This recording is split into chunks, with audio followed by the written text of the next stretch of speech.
LGD's turn to ban. Fire team ban.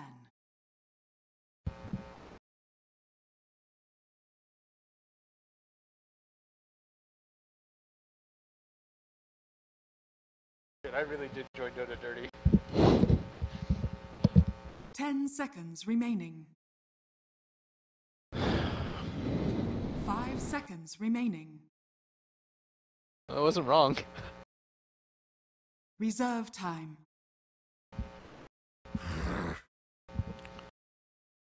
LGD's turn to ban. Admiral Concar. LGD's turn to pick. All right, guys, welcome back. We got China to finish things off here. Looking forward to this one. I'm Breaking CBK, joined by Lumi here. We're going to be your casters. We also got our panel here for the game number 2. What's going to be coming at you? We have Jack and the one and the only Pro ZD over there. I mean, Blitz, sorry. What's up? That guy really did look a lot like me. A lot. Like, that was... Ooh, I gotta show that shit to my mom. You haven't yet? It's been out for a couple days. I mean... dude, my mom doesn't watch anything on Reddit. Fair enough, fair enough. How's it going, though, guys? Jack, how you doing?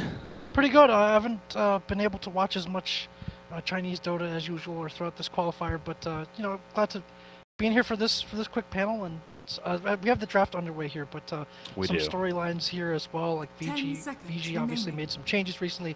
I'm heading over to coach from eHome. Once they had the addition of Chuan, we need someone who kind of connect more with him and help him get through to the players, and obviously Hao's return as well. But for someone who's played against both these teams recently at multiple tournaments, Blitz.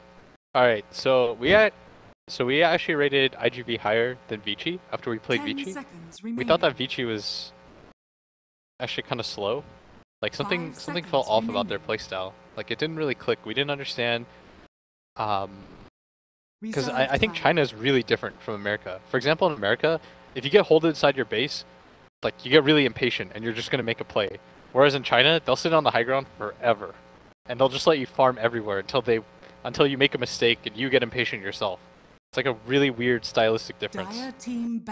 Well, for LGD, their name has been made a pun to be like OD, which has come high ground, notorious back in the day for their high ground defense. And you mentioned slow. Ancient Apparition is a hero that has been pretty popular in the region, along with Bloodseeker. A couple of lineups that I've seen from teams here, I almost want to call it the bog, where like it's a bunch of slows, like not too much stun table. There's some kind of slow combo, like where there's Death Prophet, Ancient Apparition, and they seem to bog you down. AA has been a big part of that in lane. Reserve time. Yep. Alright, so we just came off casting the first game, and Vici Gaming did not play slow there. They played a Lifestealer Ricky combination that was no Midas, just like straight Armlet, and then just went for ganks nonstop. And they had a mid Dragon Knight, and guess what the mid Dragon Knight built? Drums Hood. Alright, like there's nothing slow about that. That's like, oh god, we gotta win the game in 15 or we're donezo. It's good. They did not win the game in 15. How's Hood Dragon Knight was not on point. They got ran over, and this is the exact same start that LGD had last game. They went open with Earthshaker and AA, and they paired it with a Chaos Knight last game, really to take advantage of the cold feet in the laning stage. So we'll see if LGD is going to go back to that. Although I think it's kind of hard to do it against Cogs and Torrents and stuff. To get everyone caught up, once again, I know we're just switching over to the main stream here, coming up with some Chinese action. Obviously, the North American region finishing up there. Once again, congratulations, DC. LGD versus Vici Gaming. This is LGD up 1-0 here in this best-of-3 series. The winner of this moves on to play eHome Keen in the following round, and then the winner of that gets to go to TI at the final spot out of China. Of course, 3 teams going. You also have IGV coming out of the group stages, and then... who am I missing? LFY. LFY, the sister team to LGD, coming out from earlier as well the playoffs. So that's to kind of bring it all back here as far as what we're looking at. The fans in China have joked, this been a meme for a few months, that LGD is like the set champion. It's kind of like one of those like Chuck Norris jokes where like the person's unstoppable.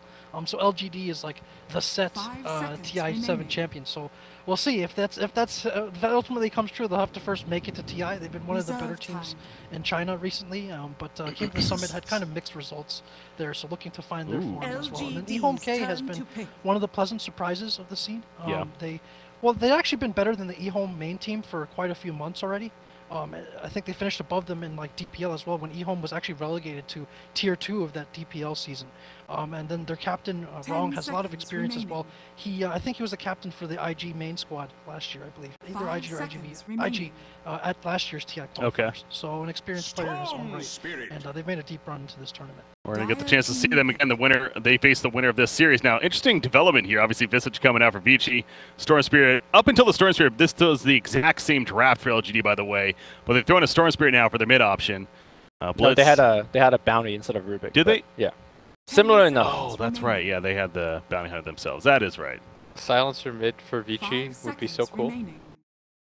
But I'm not sure if they run it here. There's like a stylistic difference, because if this was NA, this would be like an instant Quapper Lina pick. But I noticed, especially in China, Lina isn't as valued of a hero. Yeah. So like half the time I see it unpicked or untouched entirely. Like if this were any other region, I'd say Lina or Quap right now. But last time I think we played something like this, we got silencered. It was like some scrim we played in China. We had a very similar lineup to what LGD has. And they just counterpicked into silencer. Who is it that we played? It was newbie. They do. Silencer feels like especially disgusting as an early lane matchup, and he kind of enables like possibly an early win as well. And if they expect a team fight, which seems to happen a bit more often in the Chinese region, it feels like with Lina you want to be getting pickoffs and such as well. For the Silencer, you can take that much earlier, like 5-man. Is Visage popular? Like that's a pretty out of nowhere Visage. I think it's pretty out of nowhere in this case too. We've been actually focusing a lot on the Southeast Asia region, so I haven't watched a lot of China ourselves over these last couple of days. But doing quick research, getting ready for tonight here, I can't say I saw a lot of Visage, especially from these teams here. So I want to say this is a pretty rare pick coming out of Vici. Yeah. What I'm confused about is, okay, so LGD reveals their mid laner, right? They show Storm. If you're Vici here, don't you reveal? I guess it doesn't really matter because LGD have the very last pick. Yeah. Yes, they would. So then it doesn't actually really matter.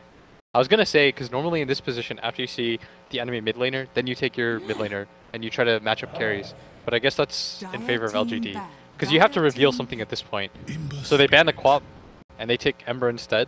LGD's turn to pick. Alright, so if I'm LGD-Gaming, I pick Anti-Mage. And say GG. And I'm out of this game. So you like the anti-mage here. Ember Spirit's been kind of okay interesting. with Void too. Yeah. Faceless Void. Yeah. Ember Spirit, though, from what I've been hearing amongst other casters here, it seems like that he doesn't really fit in the meta right now. He seems like he's just not the best mid option. He doesn't really win a lot of lanes. Is that justifiable, you think, Blitz? This is one of the better ones for him. Gotcha. It is the Void. It has to be Void or AM there. The reason why... So I thought AM because AM matches up well against all these heroes, but pacing-wise, you want Void because he counters... He doesn't really counter Ember, but he counters the other 4 heroes really well. Like, if you're a Clockwork player, you want to be able to mess with the safe lane, right? Or you want to be able to mess with the mid, but once you're past level 6, Void and Storm do not care at all about Clockwork. That's why AM would have also fit as a hero, but maybe they just didn't like the pace. Plus, you have a ton of setup. But when it comes to the Ember Storm thing, like, Storm usually loses a lot of matchups, but Ember kind of does okay-ish against her, especially in the mid game. Jack, what do you think? Well, yeah, with what you said with the Ember Spirit, like before you'd see a lot of Embers could go into the jungle to catch up. They'd have a way back into it from like a tough lane matchup. That's probably less forgiving now, obviously with the extra creep and no shrine in the jungle and stuff, so maybe a little bit harder to justify running. All right, so I'll start with you guys on the couch right here before we let you go. Blitz, who do you have winning this one? I think LGD is going to do it. LGD 2-0 here. Well, at least I'm going with the people set TI7 champion LGD for this game. All right, but it's an odd year. That's not possible. That's true. That's true. The curse, if anyone can break the curse, it's got to be the Chuck Norris of Chinese teams, right? All right, well, thanks for joining us, guys. Lumi, what do you think? I really like the Visage pick. I feel like it pressures both AA and the Rubik relatively well. I see them having trouble once the bird's on top of them. With that said, though, I think the overall... once the team fight breaks out, like, you get a Chrono, you get an Ice Blast in, and I feel like Vici has a lot of trouble recovering from that. the plan B for Vici Gaming, which is split push with with the Ember Spirit, split push with the Weaver, I think that's also going to be answered by Storm Spirit, by jumping in Void with Chrono. So I think LGD has this lineup that is much easier to play. They have a lineup to me that's stronger for multiple points in the game, and unless LGD like mess up very badly, they should be able to take this series in a 2-0 fashion. Yeah, their wombo combo potential is really powerful. The Rubik, as mentioned, against a Clockwork specifically, great in the earlier lanes, landing stage, as well as just really throughout the game. So LGD seems like the lineup is there, and again, really going into this, I know a lot of people were expecting LGD to perhaps do very well. And with the way they looked the first game, I know we didn't get to see it on the mainstream here, but we casted it, and don't worry, guys. I mean, LGD looked pretty damn good. So if you are a fan of them, hope for the best. But Vici Gaming, with their tournament lives on the line, going to at least force that third in what would be a final game, of course. So, the horn's blown. We got the bounty runes just about to spawn, at least. Yeah, so a slight small thing to point out in terms of players and hero distribution. Chuan almost always plays the Kunkka. He is very, very good on the hero. He used to play the Kunkka even when Kunkka wasn't even a popular pick. But instead of this game, they put him on Visage, so I guess they feel more confident with him on the hero. Or it could be one of those things where just Amy just doesn't play Visage. It is one of the heroes that it's, to me, a little bit harder to play. You know, you got to micro the birds. He's also very squishy if you don't have the Gravekeeper's Cloak at the right time. So we'll see how Tron handles this micro-intensive hero. He plays things like Enchantress and all of that, so he should be okay. Yeah, I'm sure it'll be fun, but yeah, to your point even more, this is not a hero you kind of just go into in a draft and be like, hey, let's pick up Visage. You know how to play, or have you played it before? Nah, not really, but I'll be fine. You really don't want to be doing that, especially in a case like this, and your back's against the wall. So I'm sure he's confident with it and has played it before. But I mean, sticking to that real quickly, Visage as a hero, I mean, why did they go Visage support right here? Like, what is the benefit that he's going to bring? So first of all, Visage is one of those heroes that could be very strong once you get a couple of levels. So they have the safe lane to ensure, right? Like, as you look at top, it's just a Weaver versus an Earthshaker. And that means the Visage will be able to pull, ensure himself with the quick level 4, 5, 6. Secondly, I talked about how he's so good against the backline of the LGD support. You stick the 2 birds on an AA on Rubik, you get a ton of kills there. And lastly, they have a lot of AoE burst damage to start things off in a team fight, so his Soul Assumption will always be almost always fully charged. So you get a lot of like small benefits here and there, and it adds up to a very nice package for Vici Gaming. Trial lane at the bottom lane. You do see some pulling going on, of course. Rubik especially trying to pick up some of that farm. Clockwork going to put the cogs up, box out Faceless, burn a little bit of that mana. Also get some of that last hit. He's at level 2.5 himself, so going to be a struggle overall, I'm sure, for the Clockwork to get those levels, but it seems like so far doing a pretty good job at that. Middle lane, Torrent coming out right here. Storm Spirit, again, no ball lightning to work with, so could be in some trouble. Being ran down, no Searing Chains though either, but a little bit of body blocking. Yes, eventually the Sleight of Fist to finish the job. First blood in favor of Vici. That was very nicely played by the Storm. He basically used his mana and overload attack to break the Flame Guard as soon as he can to basically mitigate the damage coming out, but it wasn't enough. Great body blocking by the Kunkka. After hitting Torrent, he was still body blocking. He did have the boots, but still, that was a great play. Yeah. Yang bottom lane has boots himself, and that's going to help him avoid that cold feet there, despite the lift initially from the Rubik, so good job by Clockwork. And seems like so far this trial lane, I mean, having trouble again, really boxing out, really zoning the Clockwork. I mean, the fact that he's level 3 almost feels like that shouldn't be happening. Yeah, he's level 3 right now. Part of that is thanks to the fact that he had power cogs, so he kind of shoved back the first wave or two to guarantee himself essentially level 2. He might actually have the Ice Feet. Okay. Almost set in for Yang, and he would have been in trouble. But yeah, my point to him being high level, I don't think it actually matters too much that Clockwork is well level. Something that Blitz talked about is that once your cores are past level 6, there's very limited gank target that the Clockwork could even go for. Like, you could kill the Shaker, and you could probably kill the AA. Like, even the Rubik could just lift you out of his cogs. So, I think Clockwork needs to play extremely well just because to me, he doesn't really belong in this draft. Like, he gets countered pretty hard. Yeah, it goes back to the Rubik pick especially. Very good against that hero, so we'll see what kind of impact he's able to have this game. Middle lane, you do see, speaking of Rubik, going to rotate in and try to put some pressure here on Ori, but Ori's doing a good job keeping his distance. Again, Storm Spirit being played by Maybe, despite what the name suggests right there. Found that out last game. Thanks, Lumi. No problem. I mean, you could call him Somnus, too. I mean, he did tag it for a reason, I guess. That's fair. But yeah, maybe it's the name that you would definitely know him by. It's safe to say. 11 here at the top lane. 4-minute bounty rune. It's going to be picked up, and Vici just kind of sits there, putting in auto attacks, but not much more you can really do, I guess. So you just kind of walk it off and be happy with that. Well, pretty slow start here, only about just over 4 minutes into the game, but of course we had the first blood. But middle lane matchup, you do see Storm Spirit 25 and 13, Ember 17 and 2. So Storm Spirit is definitely winning that despite dying earlier. Yep, that's for sure.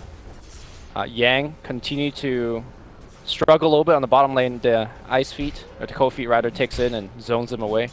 This is looking really rough for Vici Gaming. To me, they're losing a lot of these lanes. Yes, they did get the first blood mid, but I don't think it's nearly enough to actually slow down the Storm Spirit, who's going to be getting a couple of stacks. They're going to set up yet another gank on him. Support should be rotating in now. X comes in. Rubik was already here off to the side. Tori connects as well. There's a lift as well onto Ori. Slide of Fist trying to go for that kill on Storm Spirit, but Storm Spirit's going in himself. It's going to be a toe for toe right here. It's going to be a kill on Storm Spirit first, as Ember Spirit barely survives that double damage. Rune, of course, helping with that.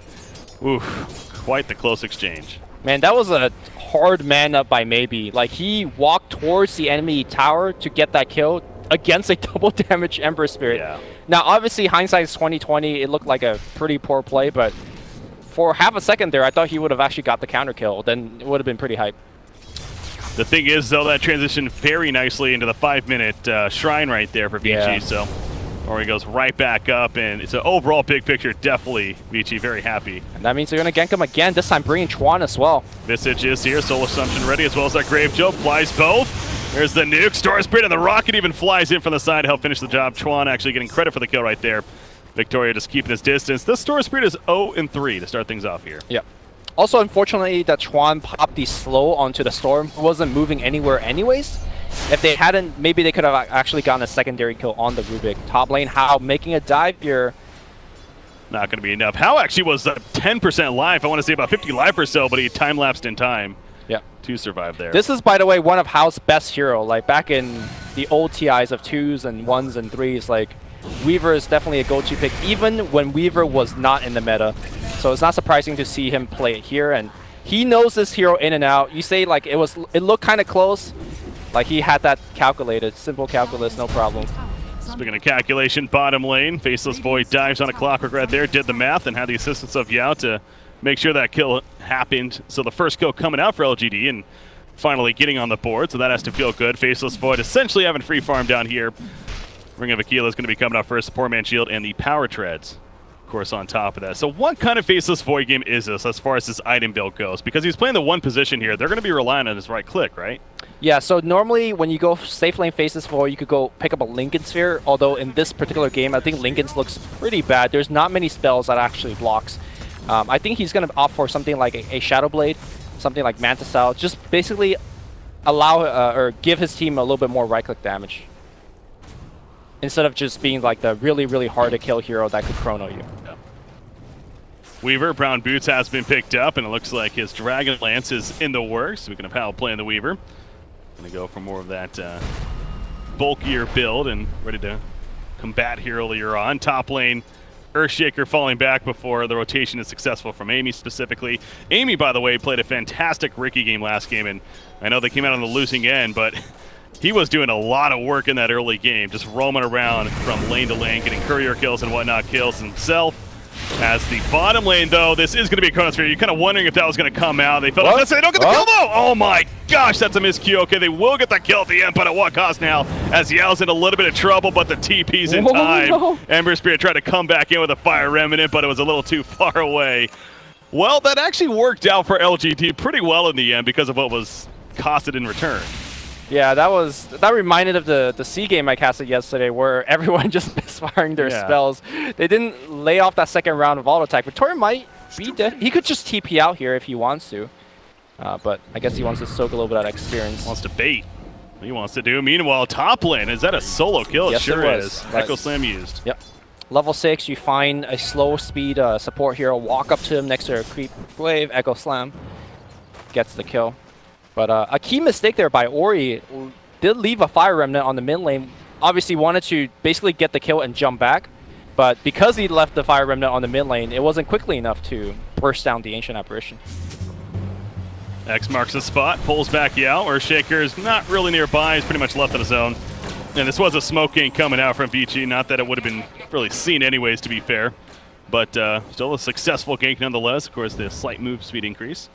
It was good that they were able to get the kill without using the hook shot. So now Yang could walk up the hill and maybe start something against 11. But I say that though, he is in a little bit of trouble. Starting a fight, he can't really finish right there. Yeah, that's him falling back pretty quickly as he runs into the Earthshaker. He's lucky that obviously the Echo Slam, he knew it wasn't off cooldown yet, but still.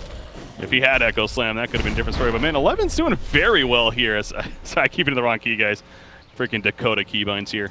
Earthshaker, the Blink Dagger, I mean, he has 1,000 gold saved up with Power Treads and an Iron Talon on top of that. This is going to be a pretty farmed Earthshaker. Yeah, I think the more impressive thing that he was able to get this amount of farm against a Weaver, which pressures against most melee heroes extremely hard. But like you said, he was able to pick up a couple of solo kills. He's able to survive a couple of ganks. And 011 was able to pick up the Blink last game relatively early as well, and it started off the mid game with a bang. A two-man Echo Slam in the mid lane, followed up by his teammate Sonic Wave. And to me, that like just took over the game once that mini team fight happened. So I'm looking towards him to make the big plays again. This game, a lot of juicy targets that he could open the fight with Echo. You echo the Ember Spear, you echo the Weaver, and suddenly those two, normally very elusive hero, could just straight up die. Yeah. Top lane, Storm Spirit charging in, Haste active. Gonna dive this Visage here. TP coming in from Clockwork, but don't think it's gonna be in time. There's an easy kill on a Visage. And now easy ball lightning out of there if necessary to survive. So Clockwork also will have to be a little careful himself, but it gets a solo Storm Spirit now. I think he's mid lane. Nothing to be too worried about. Middle lane though, X marks the spot, pulls back in, yeah, with the torrent. Here comes Faceless Void though. Weaver forces use a time lapse caught by the Chrono Spear now. Ember Spirit, Fire Remnants in the background, but this Weaver's in a lot of trouble. In fact, will go down as a zap comes in from Victoria to finish the job. Ghost Ship, that Ghost Shark of his, actually connects right there on a Faceless Foil, but he has another time walk in 3 seconds. The lift on the Ember Spirit. Here comes the Visage, but what is he going to do as the Echo Slam goes off right there? The Fire Remnant away though, and Ori's going back in. Actually, Yang joins the party now with those cogs, going to block in the issue, the whole cog block going on, but 11 still standing his ground, throws out the Enchant Totem, down goes Clockwork, and now Ember Spirit has to keep his distance, as does Kunkka and Visage. So they did not lose anyone on the Radiant side. That was pretty impressive. As I say that, okay, they're going to lose one in Victoria at the very end, but overall pretty pleased, I'm sure. Yeah. Trading support Rubik for a Clockwork, a decent trade. To me, that's the power of an offlane Earthshaker. Look at how tanky he is, just with Power Treads. He basically just stood in the cogs, tanking 2 to 3 heroes, and they just couldn't kill him after all those spells was already previously used. Despite of that, though, Hao is going to get a Tier 1 tower. I wonder what build he is going to be going for. I'm expecting something like Dragonlance into, let's say, a Diffusal Blade. Okay. The reason I say that, though, like, your normal defensive items like Linken's and BKB, to me, doesn't really protect you from the Chronosphere, so I think he just have to, like, Roth that it up, and hopefully he can survive through the Chrono. In the last team fight, he looked like pretty close. He was able to get off the time lapse until like the last couple of nukes come out. Yeah. To clarify, AA also did that last fight, but still, both supports, and they got 3 kills in return, including that Weaver, as we mentioned. But yeah, going back to the Weaver real quickly too, as the rotating bottom lane, it doesn't look like they're going to be able to catch anybody though, unless Clockwork maybe runs into somebody. Hookshot is ready. We'll find Rubik. As he saw the ward put down, perhaps. We'll see if that take care of that. But Weaver gets boots, and you know, I say that like, it's almost odd hearing that, but there are a lot of Weavers that I've noticed that actually don't get boots, frankly, until even later on in the game, if anything. And that's the difference, right? If you want to rush towards Lincoln Sphere, and you're going to be AFK farming anyways, upgrading the treads doesn't help you that much. Oh, 11 walks right into the cogs. Was right into them. That battery assault is causing a lot of issue, and it is going to secure the turn kill out of him. Yeah, he just literally ran right up into there, completely blind. I mean, that was an ambitious movement there. I mean, it looked pretty bad, but in actuality, Storm could have jumped in. There was an AA blast that could have flown in as well, but they quickly identified it. Oh, Shaker was a little bit out of position, so let's not commit more resources to this lost fight. Bygones be bygones, they say. Storm Spirit, though, can he get out of this? Absolutely not. That was more than enough burst damage used. Bottom lane now, Weaver's trying to get the kill onto Rubik, and this is going to be 3 kills if they gets the kill, actually. It is going to be enough. Geminate attack does him in. That's 3 kills in the span of about 30 seconds there. Yeah, I think right now LGD's playing very sloppy, especially Victoria. He's still not level 6 yet, and recognizing that Hao says, there's no way you can steal my Sakuchi. Every time I see you, it's a free kill. And he's been going hard. I think first time was in the mid lane, and now diving the tower to get yet another kill. they need to get this Rubik onto 6 because not just Sakuchi, like there's a lot of other great spells that he could steal. 0-11 again, now it's going to get caught out. LGD, I mean, crumbling a little bit here. This is interesting because he has Echo Slam. No TP's coming in. Oh, nice job with the blink. He bought it and blinked away. Clutch plays by 11. Yep. Oh, jeez. I thought, I was saying, though, he had the Echo Slam, and if somebody was TPing in, that could have been a nice turn, but that was even better. The crazy thing is he had the bugs on him, right? So he had to sequence the purchase and the blink out very rapidly, or else the bugs would have canceled it. So yeah, I could have done that. cool under pressure. So I mean, the other trick that you could do is that you could backpack your blink and then put it back in your inventory, wait 6 seconds, and blink back out. But hard to do that if you're not tanky enough to pull that off. Yeah, very good getaway on his part. Middle lane. They want to catch the Zemmer Spirit. Chronosphere is ready. Mask of Madness purchased, by the way. He's going to use it right here. And on top of the Ice Blast, it's going to be enough. Rubik was there as well at the last second, actually. So without Rubik, that would have been a little interesting. But yeah, Mask of Madness on Faceless. That's the ancient pub-style build on these Faceless Voids. I really like the way that Ame played that. He jumped into the trees here and then chronoed him from the trees. Instead of jumping, let's say, right on top of the Ember, right? Like, if you jump right on top of the Ember, he just, like, jumps back out with his Fire Remnant. So, chronoing from the trees was the only way to get that kill, and they played it perfectly. I noticed that, too, so I'm glad you kind of answered my question without me asking it as far as that movement. That makes sense, though, because, yeah, with these top-tier players, they figure he would have been able to react in time. Yeah. He went on top. Ember Spirit, by the way, drums. Speaking of, he likes drums, man. He went that on Dragonite last game. Yes, he did. I mean, I think this game, it's more so for like just getting some extra tankiness, and it does help his team brawl a little bit earlier. And I think it's okay for Ember to go with this kind of build because you're mostly spell damage anyways. Mid lane? Battery Assault Wars coming at you right here as he steals it, and that will be a death onto, and never mind, he hookshot it away. Oh my god. The plays. The plays indeed. The cogs into the hookshot away. He survives actually. Top lane, AA was actually picked off in the boundary area while that was happening, so well played. I hear an X marks the spot going off somewhere on himself just to pick up that Haitian and get away, but yeah, beautiful escape there.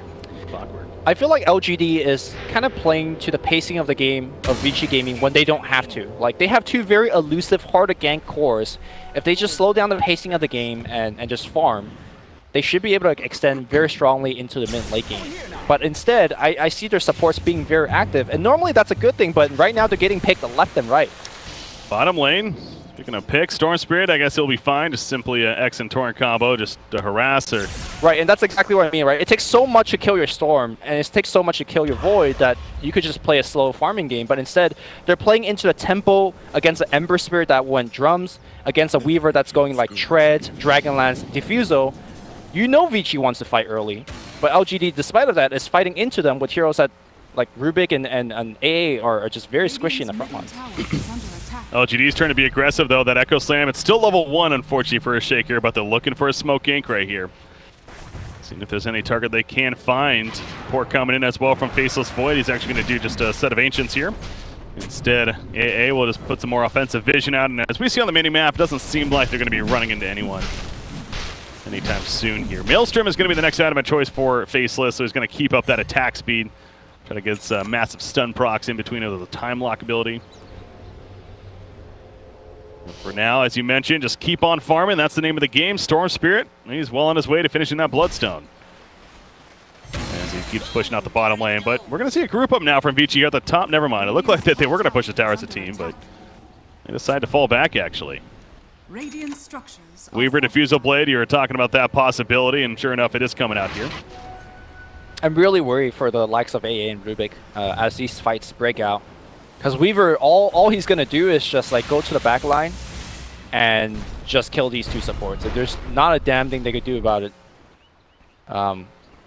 Technically, the Rubik can steal Sakuchi and zip away, but as experienced as Hao is, I'm sure he will protect the Sakuchi steal by like throwing out a swarm in between and just kill Victoria if he's going for that kill. See, moving as a team up here is LGD, at least the 3 of them. You got AA as well as Rubik and the Earthshaker, and even counterwording in the process. Earthshaker's not afraid to be in the front lines. He has a Forest Staff now queued up to go with the Blink, of course. Forest Staff, especially against the likes of a Clockwork. Very good item to have. Not even like a Kunko, you can argue. Just in general. I mean, 4-staff for what it's worth, for how much gold you spend on it. It's such an efficient item. But yeah, we see up here 11 gets caught actually. The Familiar is slamming down into the ground to help finish the job on top of a battery assault. And Tron actually last hit credit there with the Soul Assumption. That KS was actually pretty important, not for Tron, but for Yang. If you look at his item queue up, he's like 100 gold away from a Hand of Midas, so Tron always, you know, getting his own, but I think that one should have really went to Yang. But Tron almost level 10, yeah, no, but almost a Solar Crest even finished, as well as the Medallion here picked up. They're going to go for Roshan instead, or transition into Roshan, I should say. Yeah, so good. That's a first use we've seen of the Familiars, though. We haven't really talked too much of Visage here, but using those Familiars to help set up a gank, of course, coming out for Visage, and that's, you know, one of the powers of this hero as a support option. Yep. Also adds quite a bit of disables to the team. A disable that doesn't essentially attach itself to the hero, right? You could kill Tron, but he'll still provide disable through his death because of the birds. Very unique kind of supporting tool that you don't see in any other hero's kit. Interesting level 15 talent choice right there. Not that I'm surprised he got it, but Faceless Void gets a 25 damage over the 7 armor. I mean, 7 armor is quite a bit, and this is a, you know, decent physical damage, especially with that Weaver on the other side, but... It's just the Weaver, actually. I mean, Ember's doing magic, right? That's true, yeah. The Bolt is coming out as magic, Soul Assumption is magic, so... I don't know, 7 armor is kind of a lot, though. So. It is. Yeah, 25 damage. Not much more damage coming out, especially with that Chronosphere up and the Mask of Madness and the Maelstrom kicking in right here. And he's going to have a full-on Mjolnir at this rate. Pretty damn quickly, actually. So, not surprised to see him on the net worth charts at nearly 10,000 net worth overall. Ember Spirit close behind 8,300, and Maelstrom himself and a BKB now queued up. Yeah, the Mjolnir is going to be great because if he's right next to the Ember Spirit, it's going to constantly try to proc. Ooh, 11? Scott again. Can he blink away in time? Oh, it's actually still on cooldown. He's get jiving with the shot. He actually, the bird hits it, and the Echo Slam goes off to stall him even more. That's a Soul Assumption nuke right there. The Fissure, if he actually escapes this, the Familiar's not going to stun long enough. Oh my gosh. I mean, it cost him an Echo Slam, but... I mean, that's fine. The cooldown's not that big. It's only 2 minutes. Tron first takes the kill, no Midas for the Clockwork, and then denies the kill on the Shaker. I don't know, Tron. I mean, that's just a honest mistake, so... Yeah, you get, there's nothing to blame there. That's just, as you said, unfortunate. As middle lane, oh, he comes back in, actually. Go for a kill on a Storm Spirit, a Fire Remnant initiation, and down goes that Storm Spirit. Ice Blast in the face of Visage. At least they're going to get the turn kill on a Visage, but AA also will fall. So a 2-for-1 as Ori gets the better of this middle spree. Top lane, X onto Ame. Ame just chronos and goes right on Kunkka, but the X callback. He still wants it, though. Time dilation. He gets the kill. The Cog's not in time. In comes the Shark, but he's going to avoid it, actually, with the Time Walk right there. He gets a double kill. And the bottom lane is also watching Weaver. He's actually still trying to get out of this. Shikuchi was taken by Victoria, by the way. You may want to go back in because of the presence of Ember Spirit, too. And, in fact, Rubik, he gets blown up. Earthshaker. I don't think they have a stopper for him. Yep. So he's good. Well, I mean, it's hard to kind of really, like, that wasn't bad for Vici, but a double kill for Faceless at the top lane by himself is pretty good. I mean, at the same time, I feel like Hao is also getting to a point where I feel like he's pretty unstoppable. But yeah, I'd much rather to be on LGD side, because the ultimate trump card is still the Chrono on top of the Weaver. Like, despite how farmed the Weaver is, I'm not sure if he could survive a Chrono if they throw everything on top of him, and they likely will. Hey, you know that big Echo Slam's coming, too. 20-second cooldown still on it left for Earthshaker. They're going to try to make a play on a Hao down here, though. Ice Blast on top of him with the Fissure initiation, the lift, a great execution from LGD. Who needs a Chronosphere when you have 3 other heroes putting out the CC instead? Ori, Flame Guard's up, gets the 1 to A. Nice job with the Remnant 4, catches her, Shaker, or Echo Slam coming up on second. Yeah, he's not going to use it. Thought he might have been going for a turn. But actually, Faceless is still farming over in his Ancients. He doesn't have a TP, or he does, but yeah, they chose it's best not to really try to help. I mean, I guess they got the Weaver kill, and they were just happy with that, at least. Well, there's no reason for him to come back, because he doesn't have a Chrono anyways, right? So True. He comes back, he's a big melee creep that can hit really hard, essentially. So recognizing that, he said, look, I'm just going to get my farm, and you guys do you. Like you mentioned, he does have the Mjolnir finish. One thing I do want to mention about that is that the Weaver does have the Diffusal Blade now, so you could just easily purge off the Lightning Shield, so I'm not sure how big of an effect that will ultimately have in a team fight. Yeah. Something else to keep in mind, AA constantly applying that chilling touch, at least when he's nearby, especially with the Faceless Void, is going to be pretty huge as far as damage output goes in these fights. What else did I notice, though, too? I was going to be... Oh, yeah, BKB's almost finished on Faceless Void, actually, as well. But yeah, Storm Spirit Bloodstone is down to 8 charges. He did die shortly after he got it, unfortunately. Rubik's going to get picked off in the middle lane, meanwhile. Now, Storm Spirit does have a Yules to follow, but already being down to 8 charges, that definitely stings a little bit. Vici, though, this is their game plan. Kind of ramp up the tempo, ramp up the aggression, finds a Rubik behind tier 2. Uh-oh. They're going to catch, actually, the Earthshaker right here. The tier 2 is still up on top of this, but Earthshaker's like, ah, screw it. I'm going to take out people with me. Pops the Echo Slam. The Ice Blast will get the kill on a Clockwork, and they're going further. Chronosphere comes out. Ember Spirit not caught in it, but it might not matter. He cannot get away, but Faceless Void. Nice time walk. He's going to heal up. He'll survive. That wasn't Aegis, though. Did that Chrono catch anybody? It might not have, to be honest. It seemed like it was just maybe zoning people, if anything. Maybe it caught like a support on the other end of it, but yeah. I guess it got the kill, so hey. That's true. I mean, that is the thing, to be fair. Like, even if it, like, yes, you want to catch people, but if anything, maybe zone them. Like I said, I would have to really go back and look at that. But yeah, they get the Aegis burnt, so not having to deal with that now, at least. I think the Aegis was close to running out anyway, so it wasn't like the biggest loss for Vici. To me, though, I think Ember Spirit needs to make sure that... It's hard to say whether that was worth it, right? Because he threw his life away for Earthshaker and a tier 2, so that seems to be okay. But as we move on more and more forward, it feels like a lot more of this game is on the shoulder of Hao. We talk about how Yang is going to have trouble scaling as a Clockwork, even with his hand Midas. Ori is throwing his life in for kills. It's really up to Hao to do that damage. And now? Yep. Chronosphere is not up. They know this. No Echo Slam either, so they're going to take advantage. They find the Earthshaker.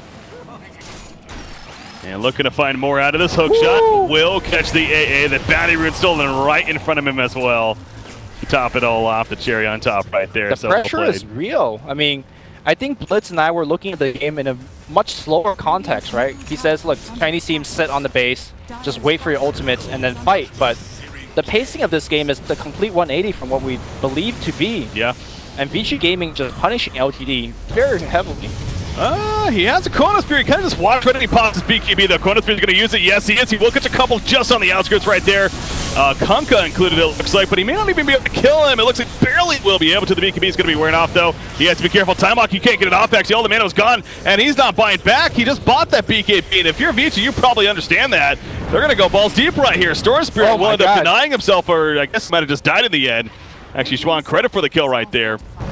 Well, Ice Blast. Would it get Ori? No. Oh, yeah, looks like it actually might have. They did catch him right there at the end. The Cold Feet is going to lock him down, actually. Earthshaker jumping in. Does have that Echo Slam, but the Battery Assault causing issues. Like, screw it, I might as well use it once again, but it's not the best use of the Echo Slam. He goes down. That's 3 heroes staying dead, including the Faceless. LGD just throwing lives at Vici right now. They're not getting anything done. They threw 3 heroes onto Ori. Ori survives. He says, look, I'm going to port home now, get full HP and Fire Remnant right back, and Hao is going to lead his team and take perhaps the first lane of Rax. The critical mistake in that team fight was the Chronosphere not catching the Ember. I think Ember was like stunned for a second or so. Had he Chrono immediately, that would have, to me, ensured the Ember kill. But instead, I think he went greedy. He wanted to min-max a little bit.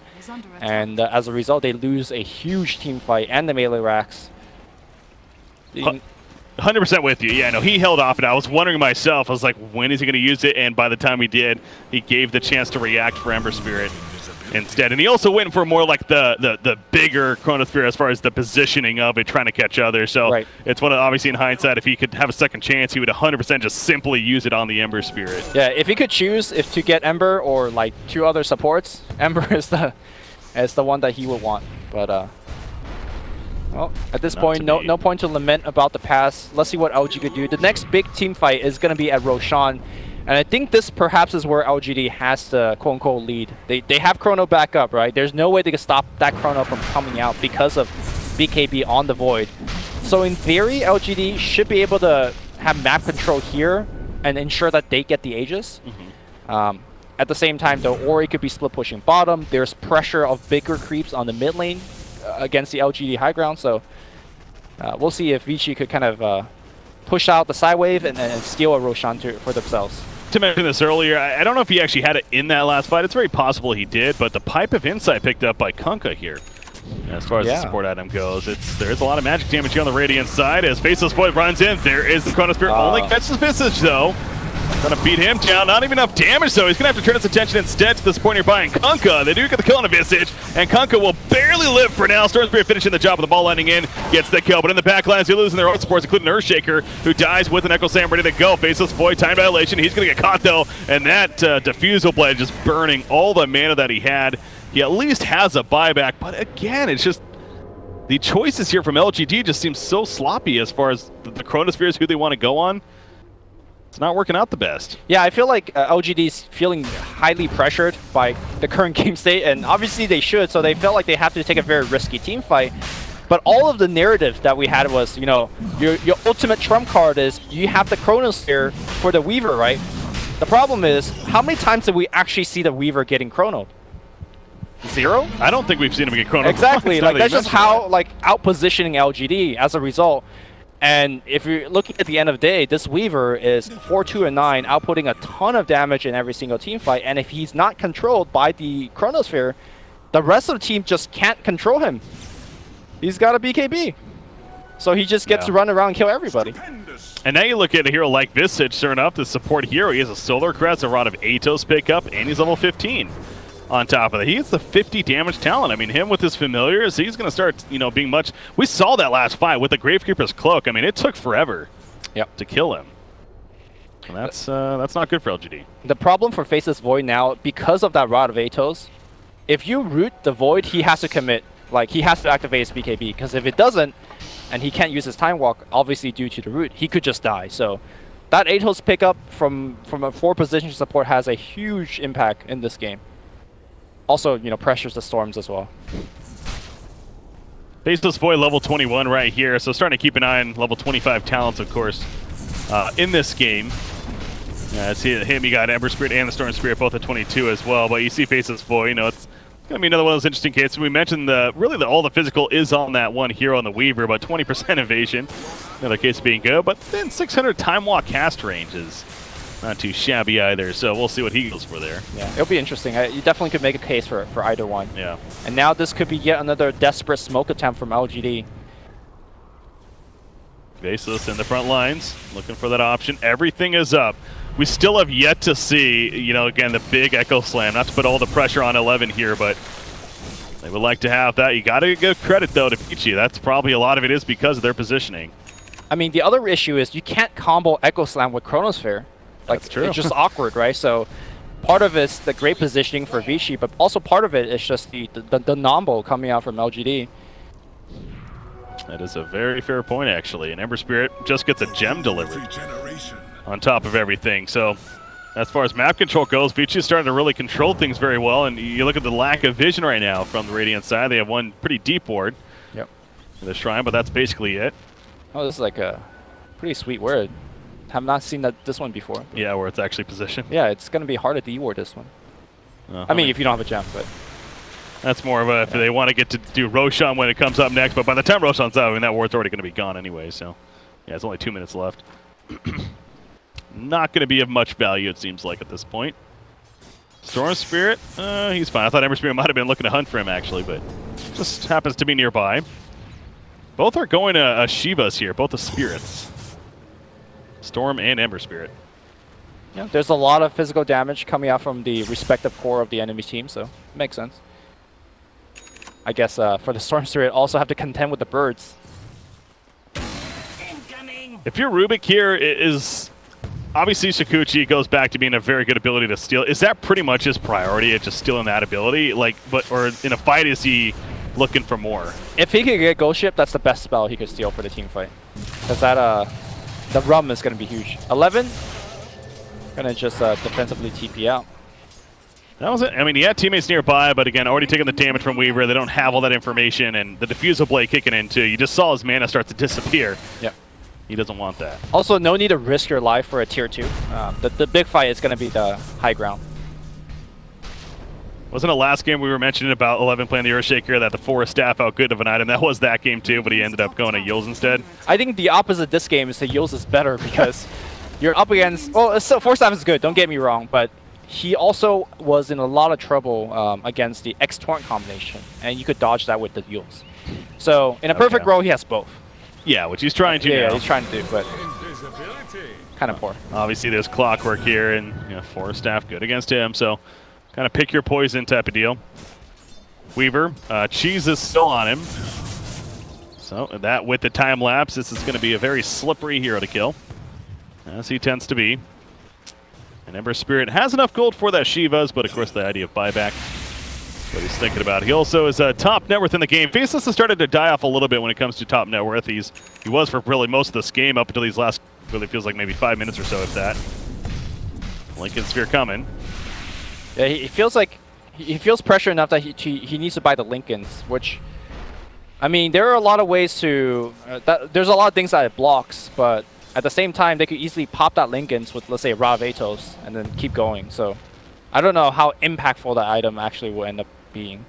Yeah, it's one of those, unfortunately, especially for one position, it's like this later on in the game, you want to be getting items that are like, okay, now they feel comfortable fighting. Lincoln Sphere, as you're getting at, is that really the answer of, oh, now they're going to be good to go, in a fight. So. And it still doesn't help you with things like, let's say, getting rooted by the Ember Spirit. Like you can make an argument that getting Mantis out to get out of roots like from Rod of Atos and whatnot might be perhaps even better, but obviously he feels differently. So.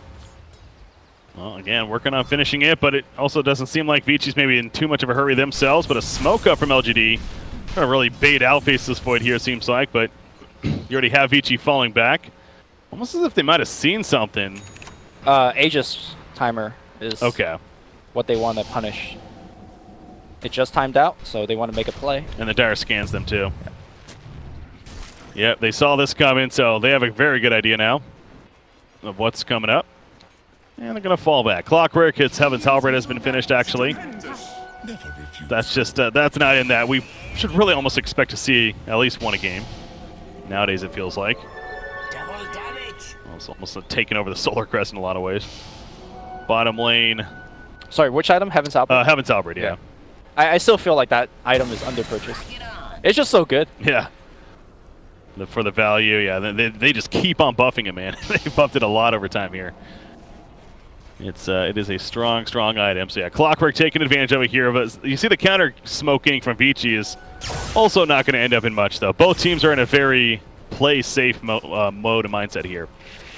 Roshan, of course, as you mentioned, is definitely the next key for unlocking that. I feel like I might have a confirmation bias of some sort, but from my memory, it feels like the Chinese smoke gangs have like the lowest connection rate compared to all the other regions. And my personal theory on that is when they smoke gang, they always it feels like they take way too many heroes.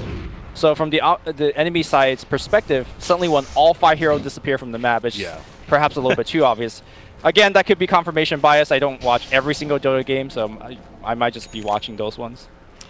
But no, that's a fair point, actually. Every time I see a smoke gang fail, I'm like, yep, Chinese Dota. Just saw an example right there of both sides doing the same timings, really, and that's running into each other. So Visage does actually have his Zags now coming, so now that we're getting to the later game style, Visage is going to get that 3rd familiar coming out as a result of the Ag, so just more power from him. And then Weaver even, I have Scotty's actually just about finished too, so the more time he gets to farm, I mean, the more dangerous. You already mentioned he's getting to an unkillable point. I mean, I have Scotty's going to almost feel like that is going to be the difference maker. As far as making it just so difficult to take him out again, unless they land that Chronosphere. Really a wombo combo of sorts is going to be necessary here from LGD, which they have that potential, just a matter of it all coming together.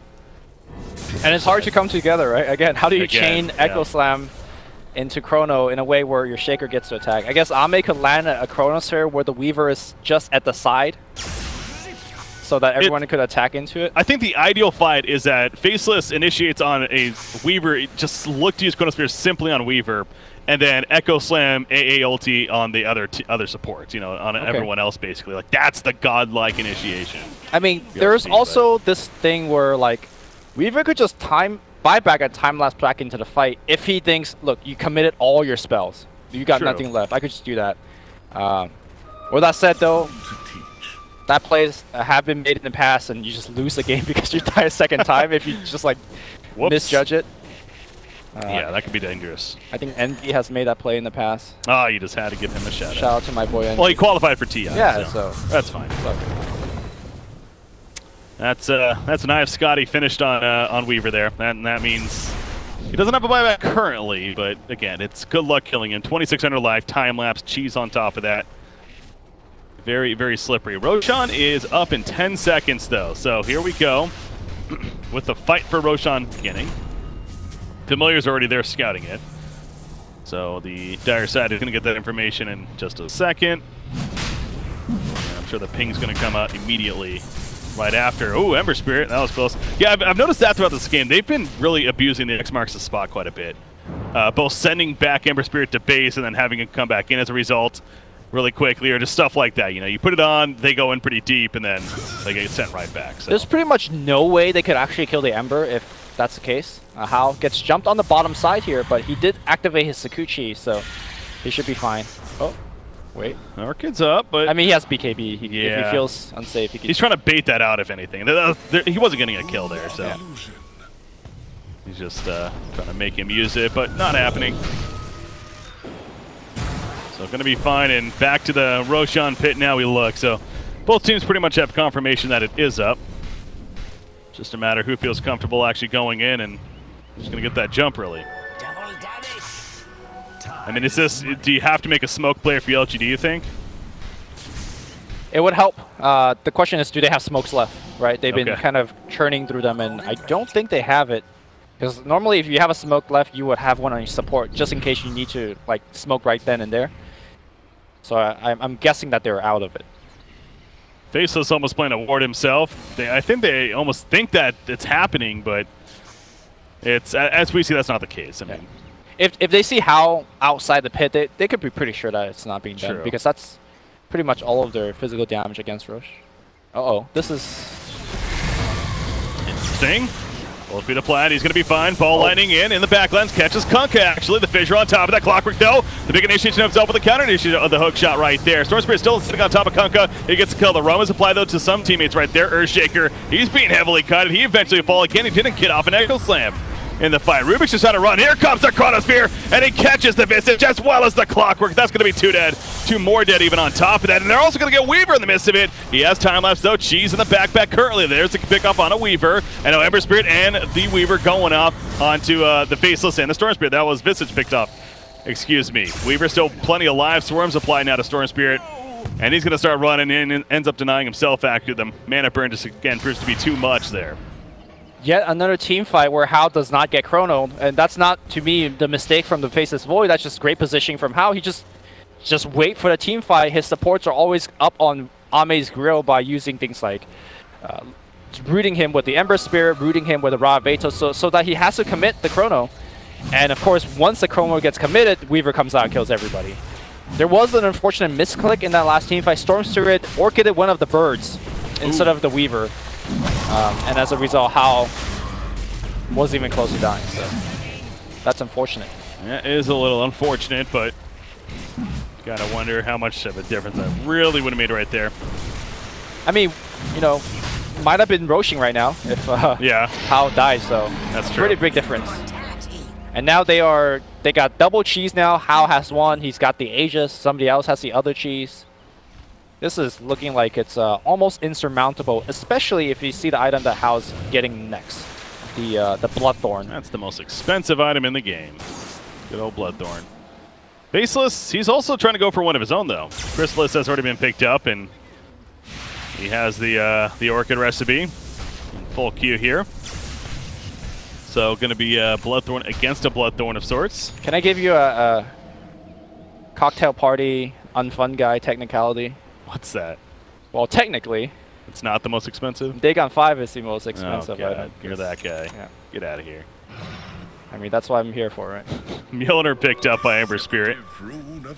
So, yeah, I mean, Hal's continue to be the focus, but Ember Spirit's actually been up and top in the charts with net worth. I mean, he's 22,000 right now. In fact, Faceless Void has actually overtaken that. Yep. Funny enough, but My point is, Ori's obviously done plenty this game too, and you can't look over that. In fact, his own Orchid into Bloodthorn is actually coming along too. So yeah, that's another thing that you know, your Lincolns will be pressured, your Storm's Yules will get pressured. So yeah, it's rough. I do want to talk about the way that he's played Ember this game, starting with a drum spill that he got as his, I believe, first major item, right?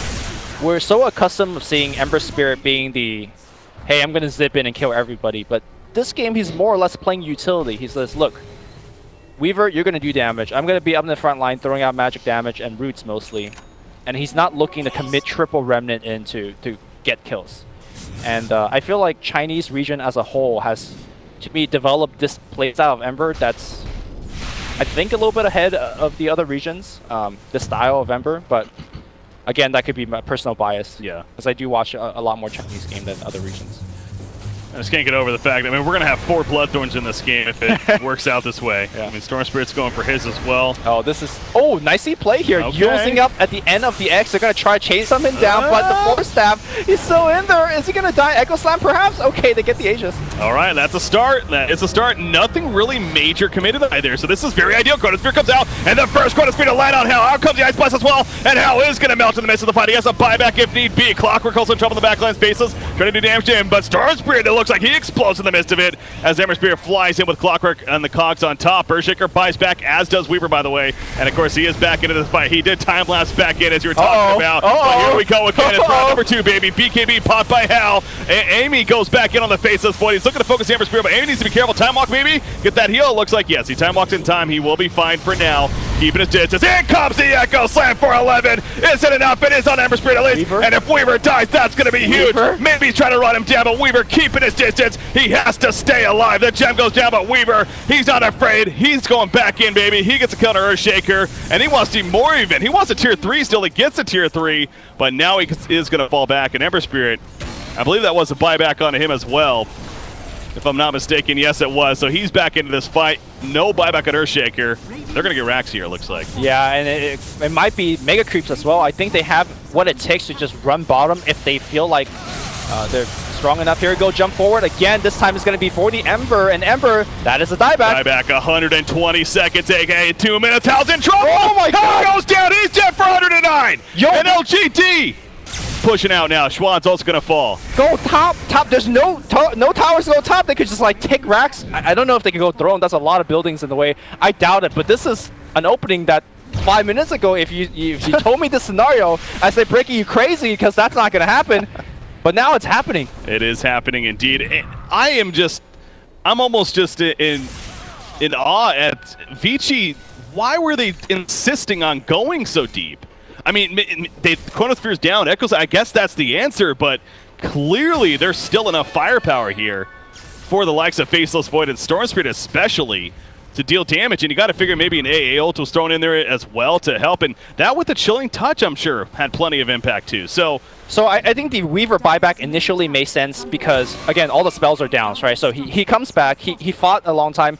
He actually, even after the buyback, got a second usage of the time lapse because the fight did go on for so long. Yeah. But the buyback from the Shaker, that they needed to respect because that Echo Slam just opened this game up again. They get tier 1, they will get tier 2. And more. 45 seconds till I mean, why not? They're going to get a racks, right? Yeah, no, they're getting racks 100%. I mean, that's 30 more seconds. In fact, Faceless Void, Chronosphere. Ooh. All right, that's what we call zoning, Chronosphere, ladies and gentlemen.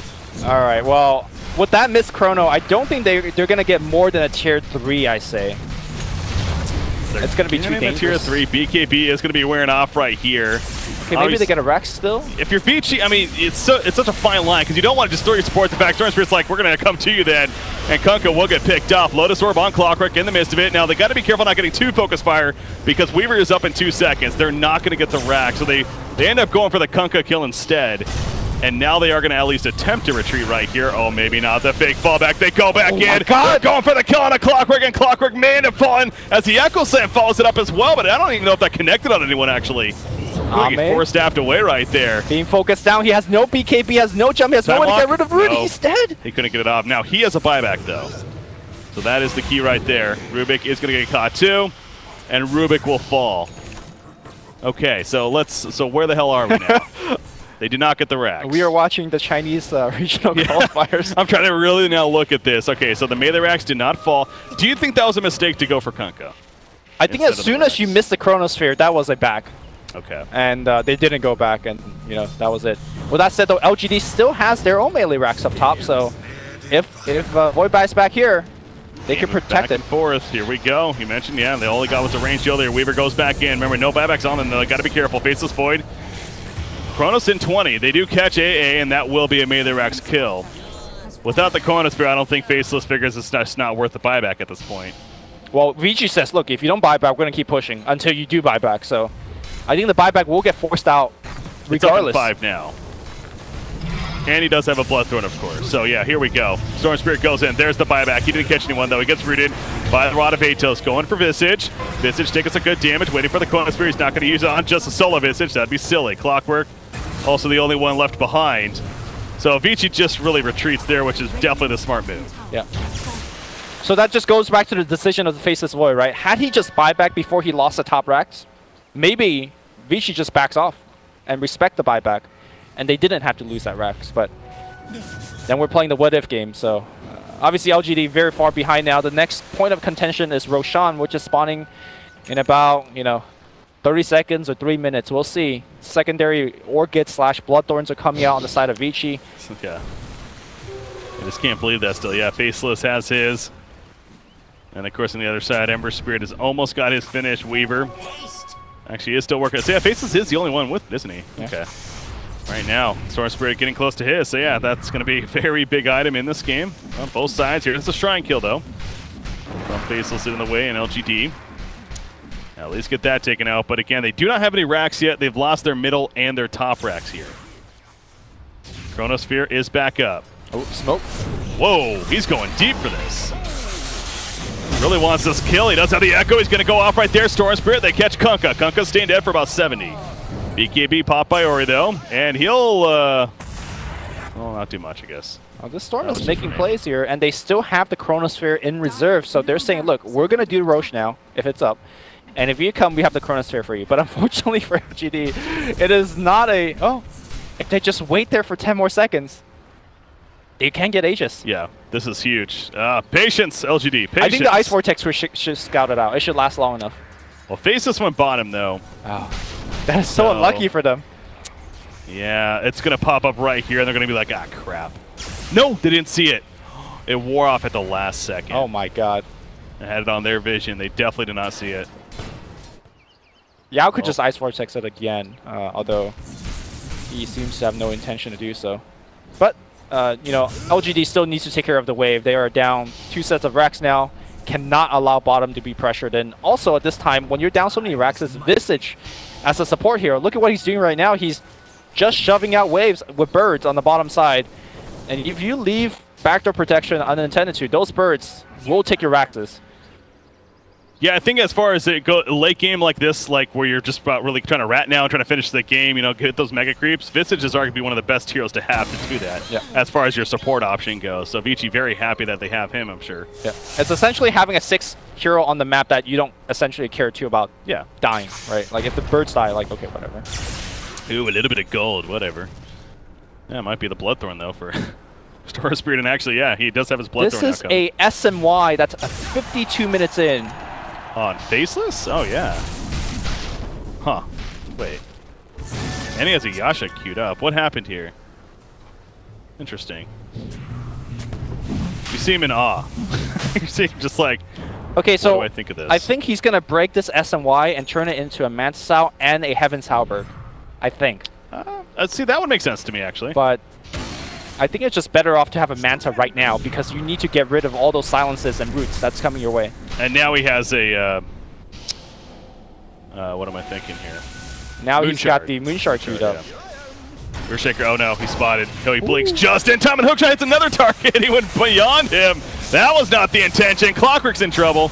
Chronosphere's ready though. He wants his Chronosphere, gets Weaver. He caught Weaver right here with the stuns. The Chronosphere's up the ice blast on top as well. And that's a dead Weaver again. Now this time he does have the buyback. Use it immediately. Time lapse is back in. And here we go. Round number 2 once again. Ember Spirit, BKB is up. He has to get out. Hex actually onto that Faceless Void. Mjolnir returning plenty of damage, but Faceless Void, he may very likely fall. He could not get the time lock. He's dead for 108. And this could be the beginning of the end, although Ember Spirit goes down. If they get Storm Spirit, they're not going to though. He keeps his distance. He'll be fine. So maybe not so much, but they're not going to have a Faceless for the next minute and a half right here. Yeah, and I think that minute and a half is more than enough time here for Vici Gaming to claim the last 2 racks, or just go for a GG, depending how they feel. Okay, we feel like Roshan, so they go back for that. That's perhaps the ultimate safe play, because Hao did buy back and time-lapse back into it. I really appreciate the balls that this man has, right? Because the last time he did that, they almost lost the freaking game. Yep, and he didn't even think about this. He's like, you know, I'm doing it again. He's like, this is the right play. I'm going to go for it again. And this time they're going to be rewarded by winning a team fight and the Aegis. But this reminds me of the last game between Clutch Gamer and Execration yesterday, in a sense that this game shouldn't be as close. And look, here comes LGD. No Chronosphere, no Echo Slam, who cares? Storm Spirit jumps in, pretty decent timing actually. Will pull in the Weaver. Ship comes out, the Rum applied. Down goes the Aegis. Is picked up by Hao actually. This Roshan is picked off, so that's the key target for Vici right there. He pops his BKB. Storm Spirit now being stun locked. Needs to get the hell on out of here. Nice Torrent though on top of that, and he is going to barely be able to ball lightning. The final auto attacks coming out are not enough damage to finish him off actually, but Rocket got what they came for, and that's the Aegis on a Weaver. Now, this is enough time to allow for Faceless Void at least to come back up. Yeah. However, so I want to bring this by you, Lumi, before we see another push right here. Instead of the success and why even into whatever his plans are, honestly, Refresher seems like it'd be a pretty badass pickup here. It depends on if you want to build offensive and defensive, but now that I think more about it, the Refresher allows you to have a second BKB essentially in a team fight. True. That too. Another Bloodthorn even. So I'm with you, Breaky. Put you in the game. Take Ame out. Let me take over, Ame. I got this. Totally. Yeah, no, that would be a horrible idea. Me and my 6K skills. So totally 6K. Although one thing for sure is his mana pool. Hold that thought here, as we do have Kunkka being initiated on by the Stormster. Can he actually just get the solo kill? It looks like he does. And he's down for 75. However, they get the turn on there. Actually, Chronosphere coming out. Weaver in the midst of that. He's not taking the most damage though. Instead, they're focus firing the Visage. And now they're going for Weaver. Weaver's dropping. If he goes down, okay, that's the Aegis pop right now. So can they make a play after the fact? Again, they will not have a second Chronosphere. Ember Spirit can't get out. He's staying dead as well. And now Hao, he has to just run. He cannot worry about kills right here. He has to get the hell on out. Lip bash. He gets left in. He's going to die. That's and now it's for LGD to go back here and try to finish the game in their favor some way, somehow. 56 minutes in. Yo, LGD, like LD means come to a high ground, guys. We got you. And that's exactly what they're doing. Defense or high ground play again. 100 seconds. I think that's more than enough time here for LGD to shove the wave across. Dude, maybe we don't know what we're talking about. SNY is the play, man. Got really the name in there, obviously making the difference. Going back to your suggestion to the Refresher, the one wrinkle in that problem is that his mana pool isn't the greatest, so I'm not sure whether he could get a back-to-back Chronosphere, especially if he's getting pressured by, let's say, a Diffusal Blade or by the Weaver. Whatever the case is, that doesn't matter because he doesn't have a Refresher, and they feasibly could win the game right here by LGD. Here we go, boys. Vici Gaming's lives are on the line right here. They're the ones that are down 0-1, trying to force the third game here to keep their hopes alive of TI7. And LGD on the other side of it trying to face off against Ehome Keeman in the next round, which then would determine that spot. So they're going to cutthroat. They're going right down the middle.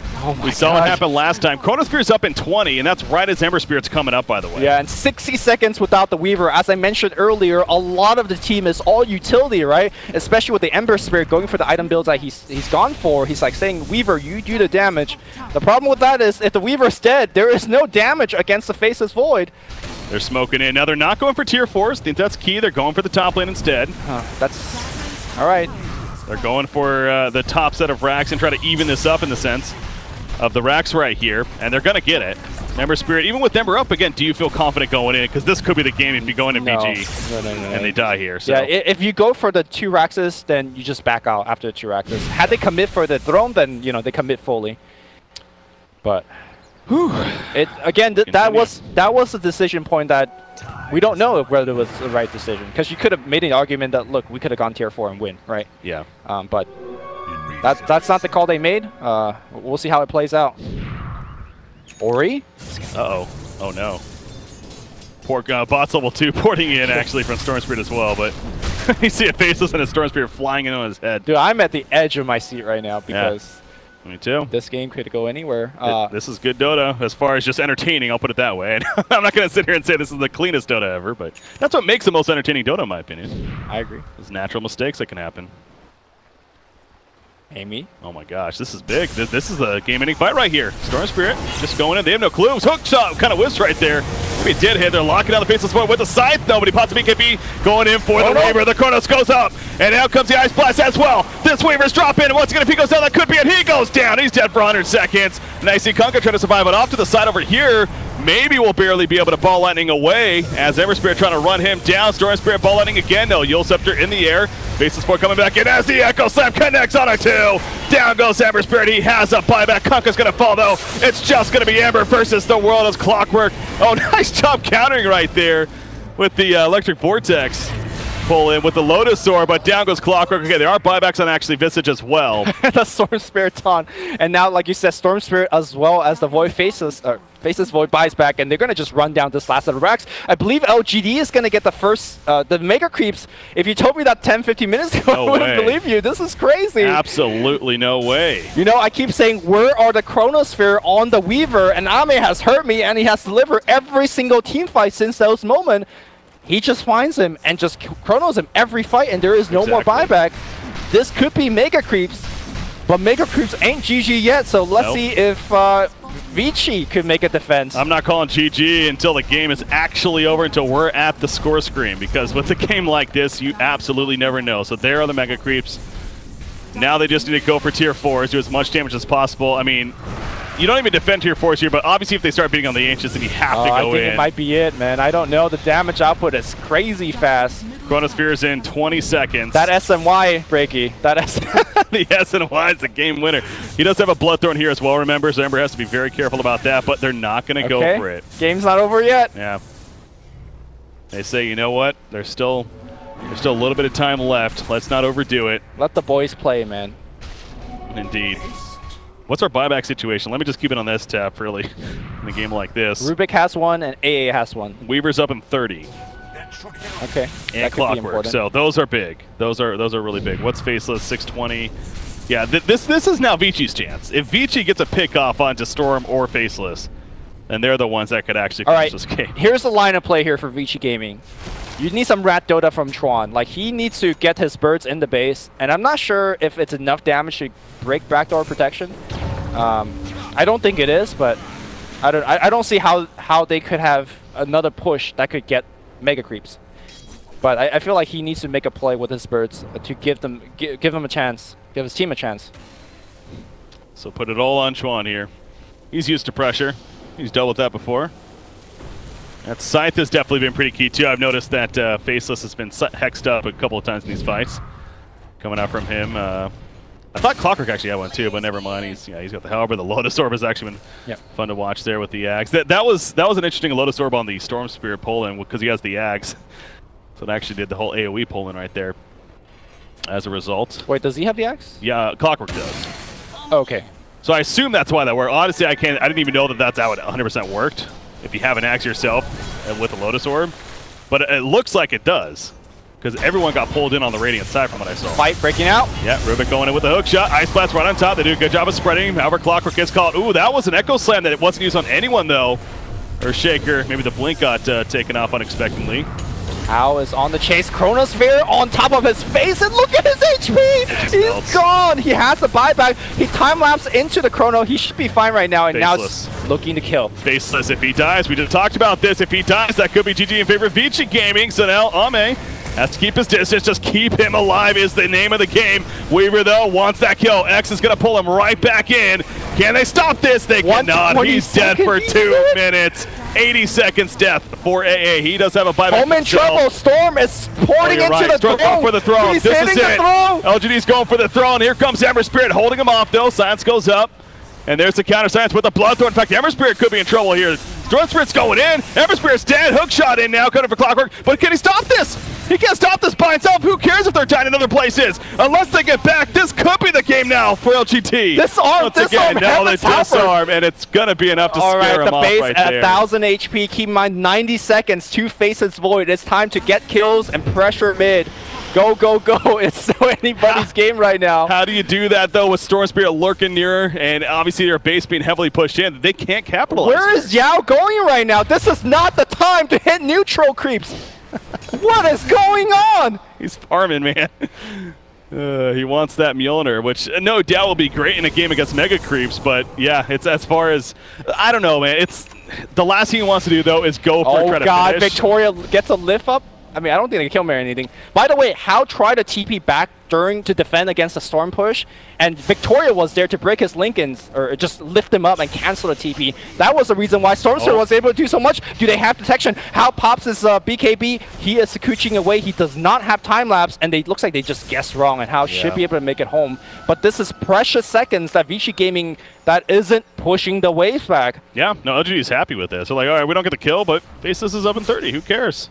He's up. All right, Roshan's also up. Buyback timer check. Yep, on it here. 3 minutes.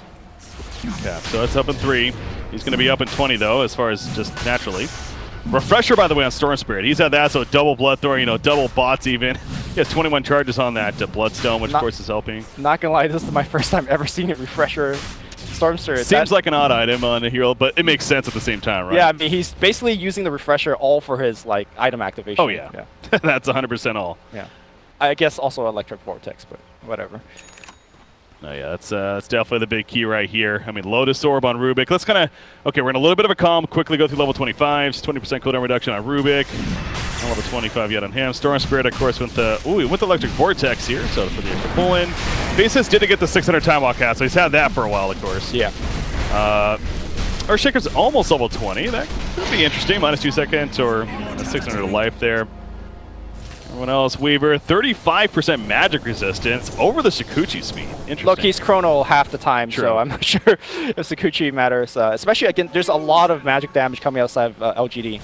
One thing I want to mention is, right now, How is essentially trading his 8-minute buyback cooldown for a Chronosphere, right? Every time they even have a chance of winning a fight, is he gets chronoed, he buys back, and he time-lapses back into the fight. Yeah. The problem is, he doesn't have buyback now, so I don't see how Vici wins the fight unless Ame just whiffs the chrono, which can happen. Here we go. Jump in the chrono, hits Visage. That's not the prime target. So what are they going to do after this now? Visage is going to end up falling. No buyback for him, but you see how he's just hanging around. No chronos to be worried about, but they're going for the edge. They're going for the finish. LGD wants this game over. They don't care about Al. They want that GG, and they'll get that GG. LGD's going to the next round of face. Home Keen with a spot. The TI-7 on the line. VG is out of it.